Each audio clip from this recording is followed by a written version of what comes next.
Monday morning. I was axed at dawn. My calendar wiped clean. Access badge still active, but my desk chair already bore someone else's nameplate. Before HR could utter restructuring, my red flag 205 package was already scheduled if I got terminated. All evidence of the $205 million partner rebate scheme would auto-send to the audit committee, our lead bank, and independent counsel.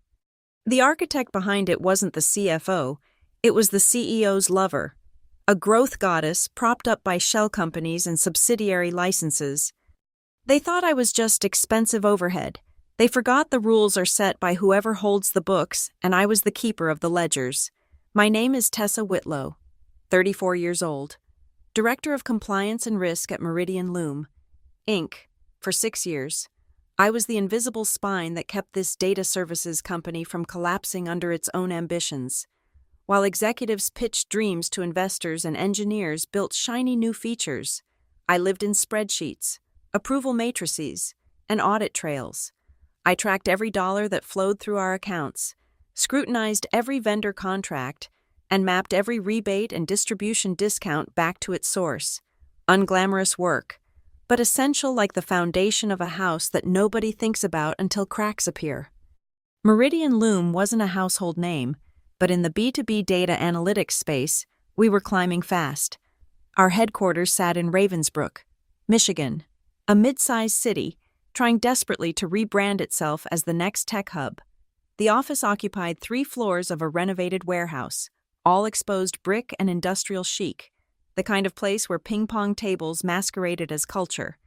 Everything changed when Grayson Vail took over as CEO 18 months ago. He swept in from Silicon Valley with his Tesla, his meditation apps, and his gospel of transformation, where our previous CEO had been a methodical builder. Grayson was a showman. He loved dashboards that sparkled, metrics that soared, and most of all, he loved being loved. Board meetings became TED Talks. Quarterly reviews turned into pep rallies. And slowly, systematically, the people who actually knew how the company worked began disappearing. I watched colleagues vanish one by one. First, the head of internal audit pursuing other opportunities.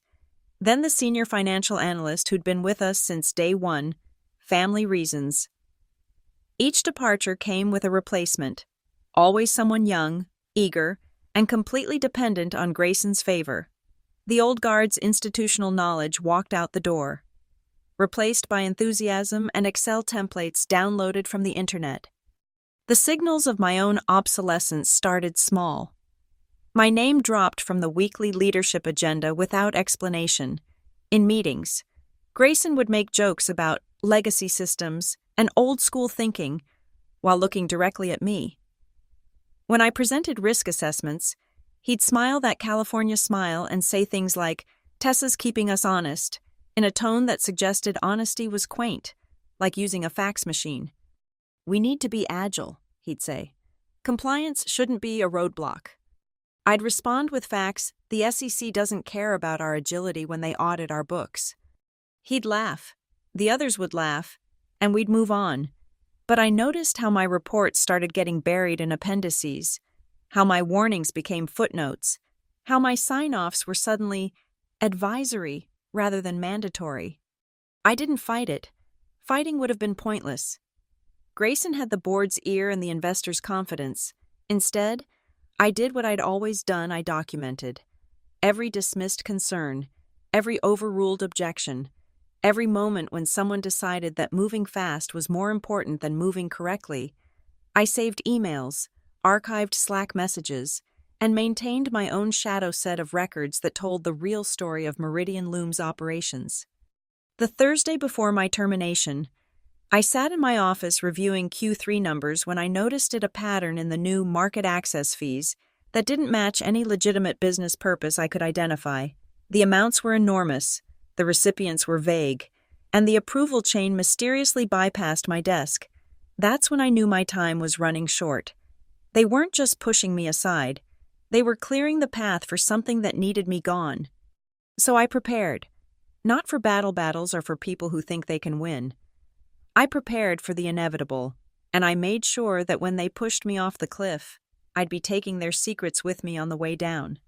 Sable Kincaid arrived at Meridian Loom like a comet, bright, fast, and trailing destruction. Her official title was Head of Strategic Channels, a position that hadn't existed until Grayson created it specifically for her. She appeared at her first leadership meeting wearing a cream-colored suit that probably cost more than most employees' monthly salary. Her dark hair swept into a perfect chignon, speaking in the polished cadences of someone who'd attended the right schools and knew the right people. "I'm here to unlock exponential growth," she announced, as if growth were a door and she held the only key. What struck me wasn't her confident Silicon Valley transplants all had that, but how Grayson watched her. During presentations, his eyes never left her face. When she spoke, he leaned forward. When she laughed at his jokes, he glowed. The chemistry was obvious to anyone paying attention, though most people were too focused on their own survival to notice the CEO's personal entanglements. Within weeks, Sable launched her signature initiative, the Market Access Fee Program. The concept, as she pitched it to the board, was elegant in its simplicity. We would pay strategic partners to open new distribution channels, essentially buying our way into markets we couldn't crack organically. These partners' companies with names like Harborline Ventures and Orchid Span Holdings would receive substantial fees in exchange for guaranteed purchase commitments. "It's like Amazon's early strategy," she explained, her manicured hands drawing circles in the air. "Spend aggressively to dominate, then monetize the position." The board ate it up. The numbers she projected were intoxicating: 30% market share growth, $40 million in new recurring revenue, a clear path to IPO. Nobody asked the obvious questions. Who actually owned these partner companies? What exactly were we buying? Why did all the contracts route through offshore entities? Nobody asked because Grayson didn't want questions. He wanted velocity. CFO Brent Colton became Sable's most reliable enabler. Brent had been with Meridian Loom for 3 years. Competent but unexceptional. The kind of executive who survived by never saying no to his boss. When Sable needed sign-offs on 8-figure wire transfers, Brent provided them. When she required creative accounting to book upfront payments as recognized revenue, Brent made it happen. The finance team was instructed to categorize everything as legitimate market development expenses and move on. I started flagging issues immediately. The payment structures didn't make sense.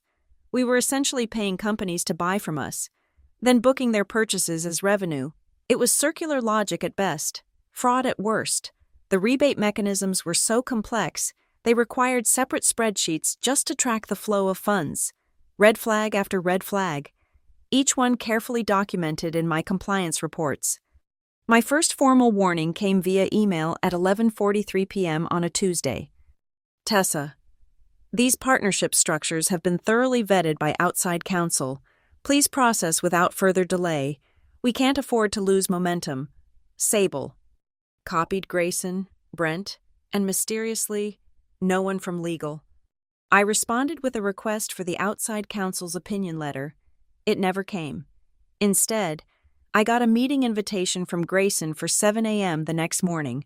The subject line, alignment discussion. In that meeting, held in his corner office with its panoramic view of downtown Ravensbrook, Grayson explained my new reality.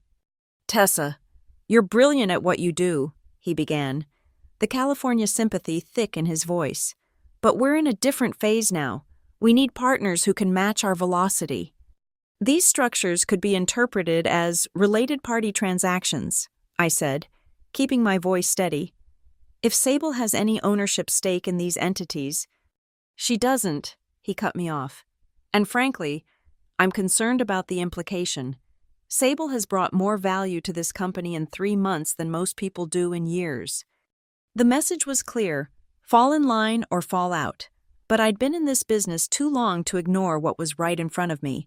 The way Sable and Grayson's calendars mysteriously aligned for strategic planning sessions that ran until midnight. The way her signature appeared on documents she shouldn't have had access to. The way money flowed out to mysterious entities and somehow, inevitably, decisions flowed back that benefited her initiatives. So I did what any good compliance officer would do. I documented everything. created my paper trail, and started mapping the real structure of these partnerships. What I found confirmed my suspicions behind the shell companies and legal facades. Sable Kincaid's fingerprints were everywhere. The money trail was beautiful in its audacity. $205 million, structured across 4 quarterly installments, each one timed to inflate revenue numbers just before board meetings and investor calls. I spent 3 weeks mapping it, working from my home office after hours, using forensic accounting techniques I'd learned investigating a procurement fraud case 5 years earlier. The scheme worked like this: Meridian Loom would pay market access fees to Harborline Ventures, typically $20 to $30 million per quarter. Harborline would then place purchase orders for exactly that amount, plus 15%, buying data services we'd deliver over multi-year contracts. We'd book the entire contract value as recognized revenue immediately, using aggressive interpretation of ASC 606 guidelines. The 15% markup made it look profitable on paper. But Harborline was just a pass-through. The real destination was Orchid Span Holdings, registered in Delaware with a virtual office address. Orchid Span supposedly provided consulting services to Harborline, invoicing them for 90% of what they received from us. Following the breadcrumbs through state filings and banking records, I wasn't supposed to have access to, thank you. Helpful contact at our payment processor, I found the beneficial owner, S. Kincaid, using the same attorney who handled Sable's personal real estate transactions. The side letters were the smoking gun, hidden addendums to each contract that never made it to the main filing system, discovered only because someone mistakenly uploaded them to a shared drive before moving them to a restricted folder. These letters guaranteed that if Meridian Loom's IPO didn't happen within 18 months, we'd buy back all services at 110% of the original price. We were essentially lending money to ourselves at negative interest rates, using shell companies as intermediaries. I built what I called the Red Flag 205 package, named for the total dollar amount at risk. It contained, first, a detailed reconciliation log showing every transaction, tagged with originating documentation and approval chains. Each entry cross-referenced multiple data sources to prevent any claims of fabrication. Second, a chain of custody document that traced corporate ownership through 7 layers of shell companies, complete with incorporation documents, bank signatory cards, and Delaware Secretary of State filings showing Sable's control. Third, a beneficial ownership table that mapped relationships between all entities, highlighting where the same lawyers, addresses, and phone numbers appeared across supposedly independent companies. Fourth, internal warning memos I'd sent to the audit committee, each one timestamped and receipt confirmed, showing my attempts to raise concerns through proper channels. But I didn't stop at documentation. I planted 2 operational tripwires in our systems, using administrator access I'd maintained from an old IT integration project. The first was a KYC hard stop in our banking portal. I updated the compliance matrix to flag any payment over $5 million to entities sharing beneficial ownership with company insiders. The flag would trigger automatic notification to our relationship manager at Republic Commercial Bank, requiring enhanced due diligence before wire release. The beauty was that this looked like standard compliance procedure. Nobody could claim it was sabotage. The second was an automated distribution list that would activate upon my termination. If my corporate email account was deactivated or my access credentials revoked, a dead man switch would trigger, sending the entire Red Flag 205 package to pre-selected recipients, the chair of our audit committee, our external auditors at Friedman and Associates, our lead bank's risk department, and a former federal prosecutor I knew who'd gone into private practice specializing in whistleblower cases. I tested the system twice using dummy accounts, making sure the delays in routing would work precisely as designed. 14 minutes after account termination, the emails would send from a third-party server I'd configured, using time-delayed SMTP that couldn't be recalled or intercepted. 3 days before my termination, I made one last discovery. Reviewing wire transfer schedules, I noticed the third installment of $68 million was set to process the same week as our Series F funding pitch. The timing wasn't coincidental. Sable needed the revenue boost to hit the growth metrics she'd promised investors. Without it, the entire house of cards would collapse. I updated my package with this final piece, then backed everything up to 3 separate locations, an encrypted cloud service, a physical drive in my bank's safety deposit box, and a lawyer's office in Detroit. I also printed hard copies of the most damaging documents, old school but effective. Sunday night, I sat at my kitchen table with a glass of wine, looking at 6 years of work reduced to gigabytes of evidence. Tomorrow morning, they'd call me in for what they thought would be a quiet execution. They had no idea they were about to trigger their own corporate apocalypse. The call came at 7:28 a.m., just as I was parking in the Meridian Loom garage. HR wanted to see me immediately, not at 8, not after the morning stand-up immediately. I took my time walking through the lobby, memorizing details I'd never noticed before, the abstract art that cost more than most people's salaries, the reception desk carved from a single piece of walnut, the mission statement etched in glass that talked about integrity and transparency. The HR director, Patricia Morse, was waiting in the small conference room on the second floor, the one they used for terminations, because it had no windows and was soundproofed. She had my file open, a box of tissues strategically placed on the table, and that practiced expression of corporate sympathy that HR professionals perfect over years of ending careers. "Tessa, thank you for coming," she began, as if I'd had a choice. "I'm afraid we need to discuss some organizational changes." Beside her sat Derek Sullivan from legal, a junior associate who looked like he'd rather be anywhere else. No one from senior leadership had bothered to show up. After 6 years, I didn't even merit a goodbye from the C-suite. "We're restructuring the compliance function," Patricia continued, reading from her script. "Your position has been eliminated effective immediately. This is in no way a reflection on your performance."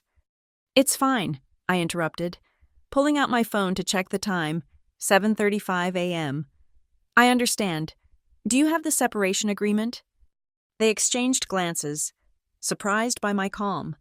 Patricia slid the document across the table, 12 pages of legal language designed to buy my silence for 6 months of severance. I read every word while they fidgeted, noting the particularly aggressive non-disparagement clause and the broad definition of confidential information. "I'll need a copy of my personnel file," I said, pulling out my own pen. "Complete, unredacted, as per Michigan state law." Derek started to object, but Patricia waved him off. She wanted this over quickly, quietly. I signed my name at 7:51 a.m., the ink flowing smooth and final. The moment my pen lifted from the paper, I knew the 14-minute countdown had begun. My credentials would be revoked, my email deactivated, and the dead man switch would activate at 8:05 a.m. precisely. "Your personal items will be boxed and sent to your home address," Patricia said, already standing. "Security will escort you out." The security guard was Kyle, who I'd worked with on tightening badge access protocols just last month. He looked embarrassed as he walked me to the parking garage. "This is bullshit, Ms. Whitlow," he muttered once we were in the elevator. "Everyone knows it." "Everyone knows a lot of things," I replied. "Question is what they do about it." By the time I reached my car, my corporate phone was already dead. The screen showing "device not registered."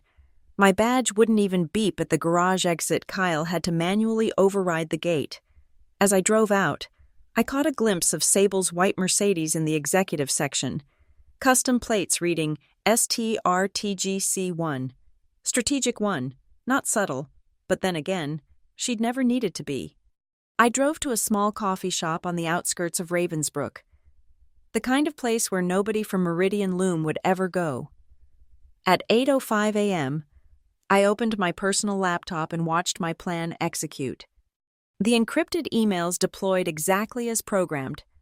To the audit committee chair, with subject line, "Urgent documented related party transactions requiring immediate review."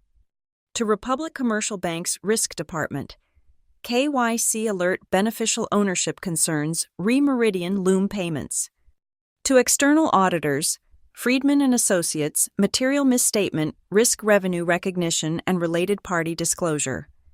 To my contact at Morrison Legal, the whistleblower firm, potential securities fraud documentation, please confirm receipt. Each email contained different portions of the evidence, calibrated to that recipient's specific concerns and authority. The audit committee got the full ownership chains and side letters. The bank received the beneficial ownership tables with Sable's name highlighted in yellow. The auditors got the revenue recognition analysis showing the circular flow of funds. The law firm got everything, with a cover note stating I was seeking representation under whistleblower protection statutes. My personal phone buzzed at 8:11 a.m., then again at 8:13. By 8:20, it was vibrating continuously. I didn't answer. There was nothing left to say. I ordered a black coffee and a croissant, opened a novel I'd been meaning to read, and waited. The hammer was falling. I just needed to be patient enough to let gravity do its work. At 8:37 a.m., the first domino fell. A text from a former colleague still inside. Holy shit! Republic Bank just froze all outgoing wires. Brent is losing his mind. I took a sip of coffee, turned the page of my book, and smiled. The beautiful thing about compliance is that once you trigger the right concerns with the right authorities, the system investigates itself. I didn't need to destroy Meridian Loom. I just needed to remove the blindfold from the people whose job it was to see. The Treasury team's request to release $18.4 million for market access fees hit Republic Commercial Bank's system at 9:15 a.m. It should have been routine. We'd sent dozens of similar wires over the past year. But this time, the KYC clause I'd embedded weeks earlier kicked in. The payment matched the enhanced scrutiny criteria amount over $5 million. Recipient flagged for beneficial ownership concerns. And now, thanks to my morning emails, a fresh risk alert in the bank system. The rejection came back at 9:32 a.m. Transaction declined, related party verification required. Per KYC 14C, please provide certified beneficial ownership documentation within 4 business hours. Inside Meridian Loom, the Slack channels erupted into digital chaos. I still had access through a web browser where I'd stayed logged in an oversight that would last another hour before IT caught it. The Treasury channel lit up first. Urgent Republic blocked the Harbor Line payment. Why? Something about related party verification. Get Brent now. The CFO appeared in the channel within minutes, his messages increasingly frantic. This is a technical error. Contact Republic Relationship Manager immediately. Who authorized additional KYC requirements? Legal team, please advise ASAP. Then came the revelation that made my morning complete. Someone from Accounts Payable wrote, Republic says they received documentation about beneficial ownership issues at 8:05 a.m. They're treating this as a potential suspicious activity report. The executive channel, which I shouldn't have been able to see but could thanks to a misconfigured permission set, told the real story. Grayson. Someone explain what's happening. Now. Brent Bank froze the Harbor Line payment. They're asking about beneficial ownership. Sable. This is ridiculous. I'll handle it directly. Legal. Do not contact the bank directly. We need to coordinate response. Grayson. Board is asking questions. Audit committee chair wants an emergency meeting.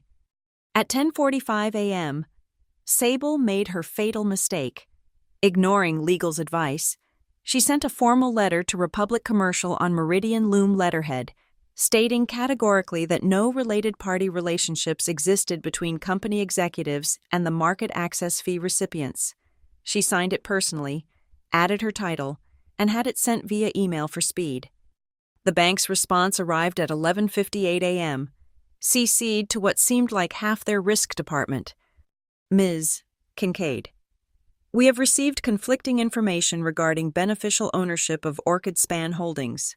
Our records indicate you are listed as managing member on Delaware filing number 223 or 7. Please provide certified UBO Ultimate Beneficial Owner Declaration under penalty of perjury by 4 p.m. today, or all accounts will be subject to enhanced review and potential suspension under BSA AML regulations. The silence in the Slack channels was deafening. For 3 full minutes, nobody typed anything. Then Grayson wrote a single line, "All hands meeting in the main conference room, now." By 12:30 p.m., the company was in full crisis mode. Someone inside, likely my replacement who'd lasted exactly 4 hours, was frantically trying to piece together the compliance structure I'd built. They discovered the automated KYC flags, the enhanced scrutiny triggers, the requirement for dual verification on any payment to entities with overlapping ownership. Everything I'd implemented was perfectly legal, entirely within compliance best practices, and absolutely impossible to quickly unwind. An email blast went out at 1:15 p.m. to all staff. Due to a banking technical issue, today's scheduled payments are temporarily delayed. We are working with our financial partners to resolve this immediately. But the damage was spreading beyond just the frozen payment. The audit committee had received my documentation package and was asking pointed questions. The external auditors were invoking their right to review all related party transactions going back 18 months. Republic Commercial Bank had escalated the matter to their chief risk officer, who was now personally overseeing the review. At 2:20 p.m., someone made a desperate attempt to bypass the frozen payment by initiating a wire from the company's secondary account at another bank. But Republic had already flagged Meridian Loom in the banking network's shared risk database. The payment bounced back immediately with a terse note. Transaction requires primary bank clearance per interbank suspicious activity alert. My phone, which I'd been ignoring all morning, showed 47 missed calls. The voicemail box was full. Text messages from former colleagues ranged from worried to warning. "Tessa, what did you do? They're looking for you. Legal is going insane. Sable just threw a laptop at the wall. You're a legend." At 3 p.m., with 1 hour until the bank's deadline, the company's leadership was trapped. They couldn't provide the UBO certification without admitting Sable's ownership of Orchid Span. They couldn't deny it because the bank already had evidence. They couldn't withdraw the payment without triggering questions about why they were abandoning an $18 million strategic initiative, and they couldn't explain any of it to the board without admitting to potential fraud. The invisible architecture of compliance had become a cage, and they'd locked themselves inside. The board convened an emergency session in the war room at 3:15 p.m. I knew this because Maria, the executive assistant who'd always treated me kindly, sent me a text. "They're all here. Never seen the chairman this angry. Security swept the building for recording devices. They think you're still listening somehow." I wasn't, but others were. The external auditors from Friedman and Associates had arrived unannounced at 2:45 p.m., armed with preservation letters demanding all documents related to revenue recognition and related party transactions be immediately secured. They'd set up camp in a conference room, methodically pulling files while Brent's team watched helplessly.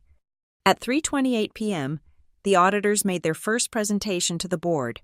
According to my source, they'd constructed a flowchart showing the circular movement of funds Meridian Loom to Harborline to Orchid Span, and through various intermediaries, benefits flowing back to Sable Kincaid. The round-tripping was so obvious when mapped visually that one board member reportedly said, "This looks like money laundering."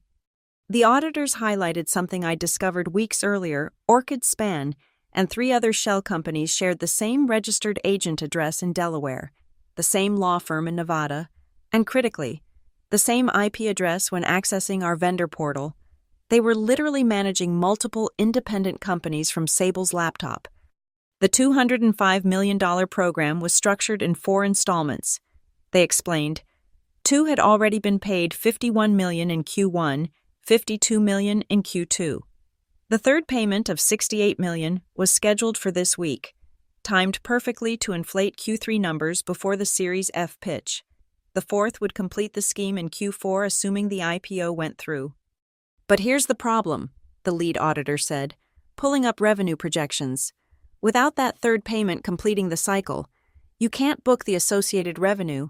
You'll miss quarterly targets by approximately 40%. The Series F investor call was scheduled for tomorrow at 2 p.m. 3 venture capital firms were expecting to hear how Meridian Loom had achieved remarkable growth despite a challenging market. The deck was already distributed. The numbers already socialized. Pulling back now would destroy credibility and likely trigger due diligence clauses in existing investor agreements. At 3:41 p.m., my phone rang from a number I didn't recognize. I answered. Tessa. The voice was David Mercer, senior partner at Mercer Associates, who'd been Meridian Loom's outside counsel until retiring last year. I'm in the building. They've asked me to mediate. Is what you've documented real? Every word, every dollar, every signature, I replied. The beneficial ownership documents, Sable actually signed them. Check Delaware filing 2023-8847. Cross-reference with Nevada LLC registrations from March. Same attorney, same address, same day of formation. She got sloppy. He paused. They're claiming you fabricated evidence. The bank has independent confirmation. The state filings are public record. The wire transfers are in the banking system. I didn't create any of that. I just connected the dots. Would you consider a settlement they're willing to discuss terms? David, in 20 minutes, either Sable admits to the bank that she owns Orchid Span, committing perjury given her earlier denial, or the bank freezes all Meridian Loom accounts. There's nothing to settle. The facts are about to speak for themselves. At 3:55 p.m., 5 minutes before the deadline, chaos erupted in the war room. Grayson apparently tried to call the bank president directly, bypassing all protocol. The president refused the call.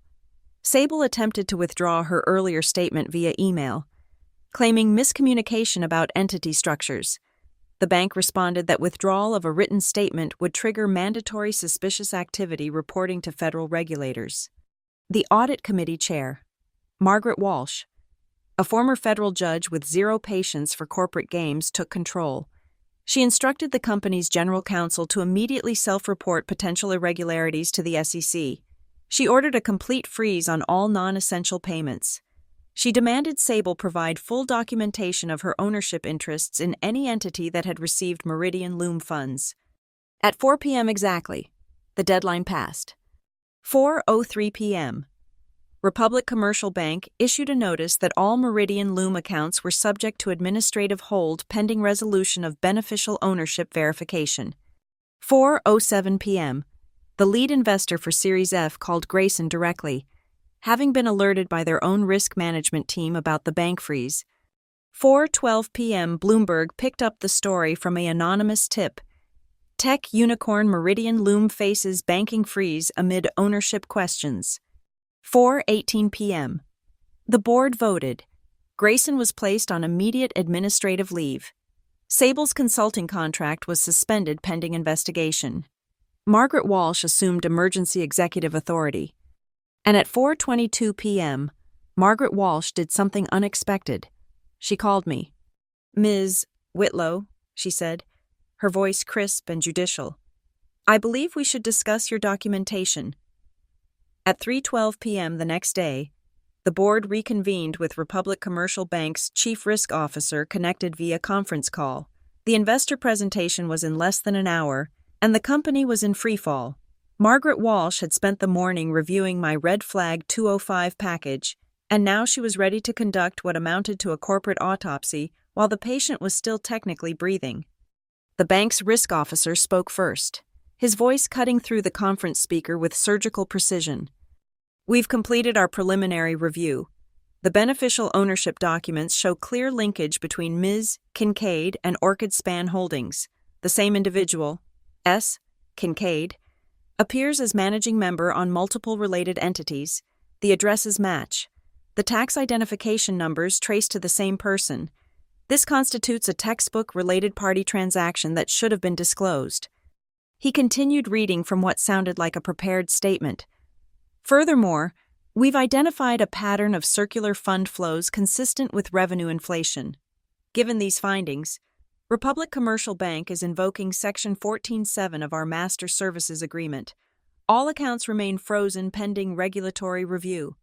The auditor from Friedman and Associates took over, projecting a flowchart onto the main screen. Each box represented a company, each arrow a flow of funds. The visualization was damning money spiraling through shell companies like water circling a drain. always ending up in Sable's control. The documented trail shows systematic round-tripping, he explained. Meridian Loom pays Company A, which pays Company B, which pays Company C, which is controlled by an insider. Company C then creates purchase orders from Meridian Loom, which are booked as revenue. The net effect is that Meridian Loom is buying its own services through intermediaries. Margaret Walsh turned to Grayson, who sat at the far end of the table, his California tan now gray under the fluorescent lights. Did you know about Ms. Kincaid's ownership of these entities? I trusted my team to handle compliance, he said weakly. That's not what I asked. Did you know? Silence stretched for 10 seconds before he answered. Not initially, but eventually, I became aware of certain complexities. Sable, who'd been furiously typing on her phone, suddenly stood. This is a witch hunt. These were legitimate business structures designed to accelerate growth. Every startup does this. No, Margaret said coldly. They don't. Please sit down, Ms. Kincaid. At 3:38 p.m., Brent Colton made a desperate attempt to salvage the situation. He pulled up the ERP system, trying to reclassify the payments as marketing expenses rather than revenue-generating market access fees. His fingers flew across the keyboard, entering override codes, attempting to push through journal entries that would clean up the books before the investor call. The system rejected every attempt. Each time he tried to save, an error message appeared. Approval blocked related party risk flag per compliance matrix 7.3.2. Who locked this? Brent demanded, his voice cracking. The IT director checked the logs. The compliance matrix was updated 6 weeks ago by Tessa Whitlow. It's built into the core system architecture. Any transaction involving flagged entities requires approval from 3 independent parties: compliance, audit, and legal. So override it. I can't. It would require a complete system rollback, losing weeks of data, and the audit trail would show the override. Margaret Walsh pulled up my original warning memos on her laptop, dated 2 months ago, 6 weeks ago, 3 weeks ago, each one escalating in urgency, each one ignored. She read key passages aloud. Significant risk of revenue recognition fraud.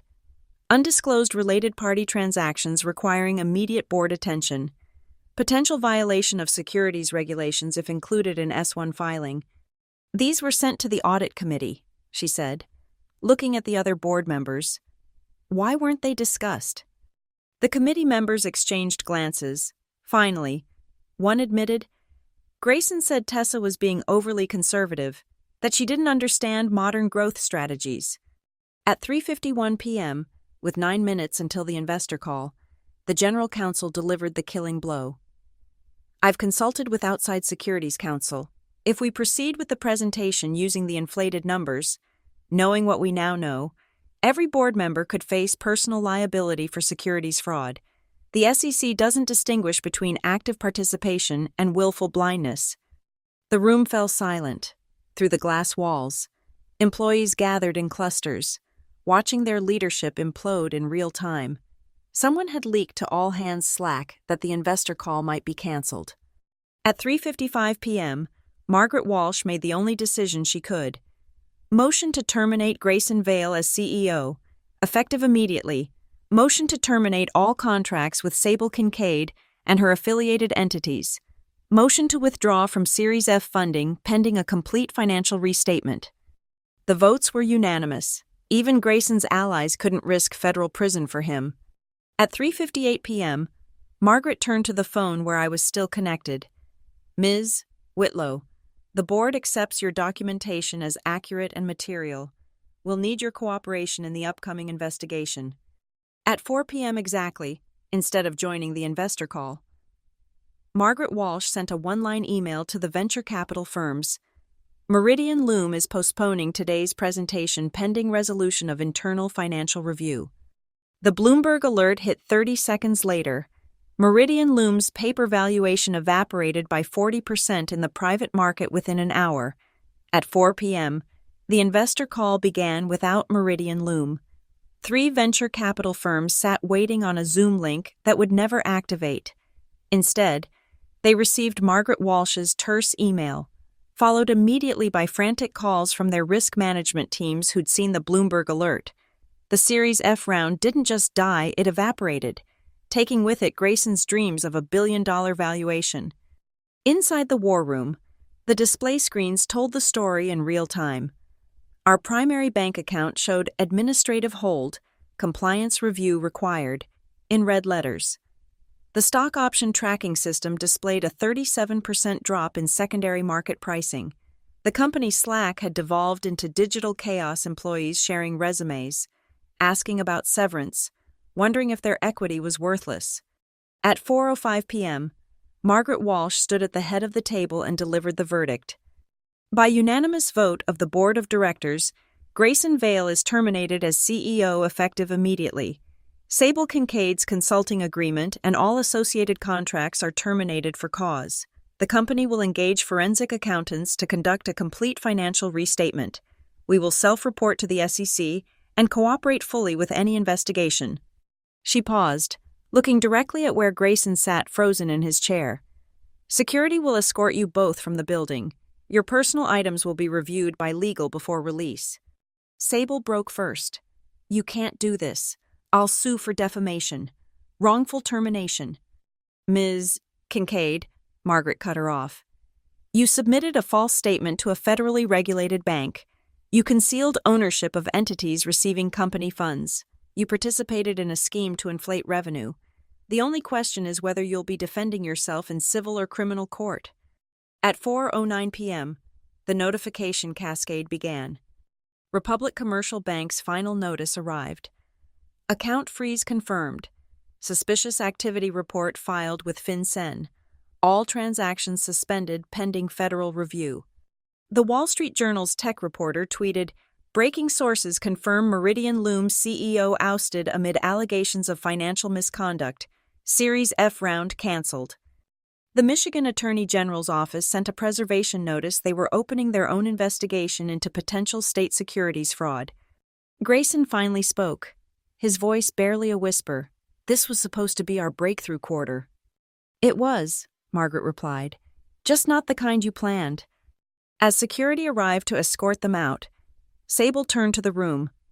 "Tessa Whitlow destroyed this company out of spite. She—" "Ms. Whitlow," Margaret interrupted, "documented exactly what you did.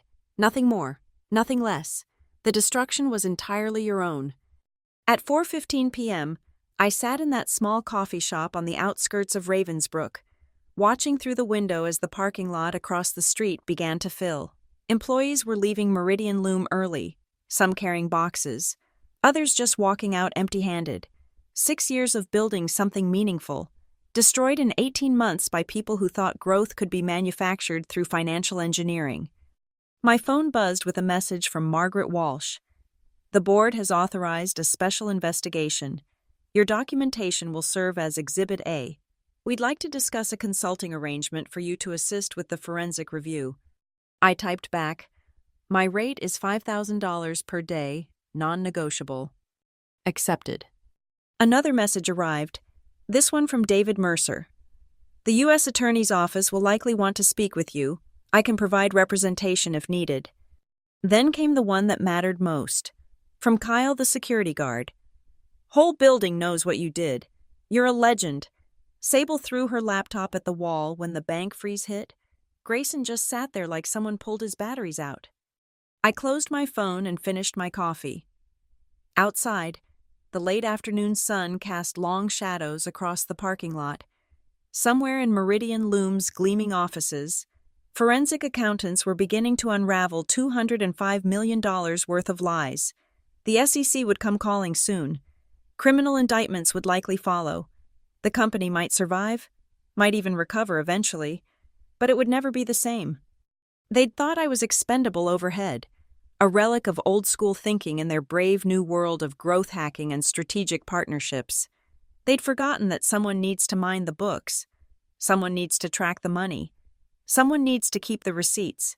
They'd forgotten that compliance isn't a roadblock, it's a guardrail.